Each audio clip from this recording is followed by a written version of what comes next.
અંકલેશ્વર તાલુકાના ગ્રામ્ય વિસ્તારમાં આવેલ પવિત્ર નર્મદા નદીની આજે નર્મદા જયંતિ નિમિત્તે નર્મદા નદી કિનારે આવેલા જૂના તરિયા ગામમાં નર્મદા મૈયાને 254 મીટર એટલે કે લગભગ 1100 ફૂટ લાંબી સાડી અર્પણ કરીને નર્મદા મૈયાનું પૂજન કરવામાં આવ્યું હતું અને ગ્રામજનોએ ભેગા મળી મહાપૂજા કરવામાં આવી હતી.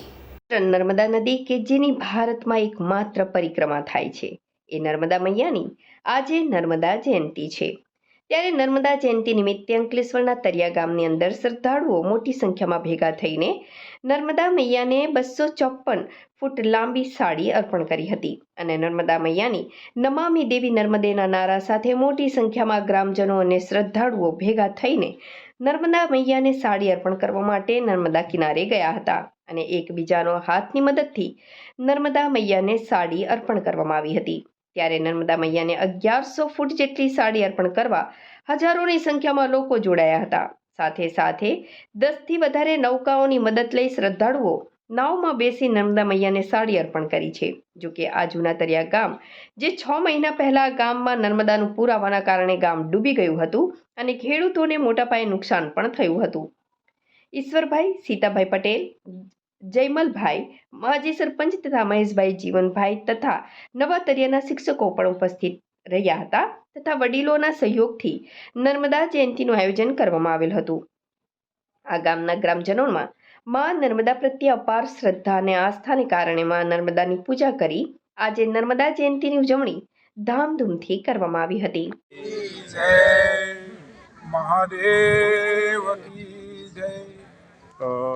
કયું નવા તળિયા ગામના વતનીમાં શું પ્રસંગ છે આજે તમારે? મુજે ગામ નવા તળિયા, તાલુકો અંકલેશ્વર, જિલ્લો ભરૂચ ના જૂના તળિયા ગામ મુકામે આજે જે પતિત પાવનીમાં નર્મદા મૈયા યુગોથી એટલે કે 60 કલ્પથી આ મનુષ્ય યોનિના પાપ ધોઈ રહી છે એવી માં નર્મદાનો પવિત્ર જન્મદિવસ ઉજવી રહ્યા છે. આ જન્મદિવસની ઉજવણી નિમિત્તે સમગ્ર ગામજનો, યુવાનો તેમજ વડીલો, આજુબાજુના સૌ સાથીદાર મિત્રોના સાથ સહકારથી માતાજીનું પૂજન ચુંદરી 262 ફૂટ લંબાઈમાં તેમજ ભંડારાનું આયોજન કરેલ છે. માતાજીની ચુંદરી વિસર્જન કરવામાં અમારા નાવિક ભાઈઓનો પણ ખૂબ સહકાર રહ્યો છે.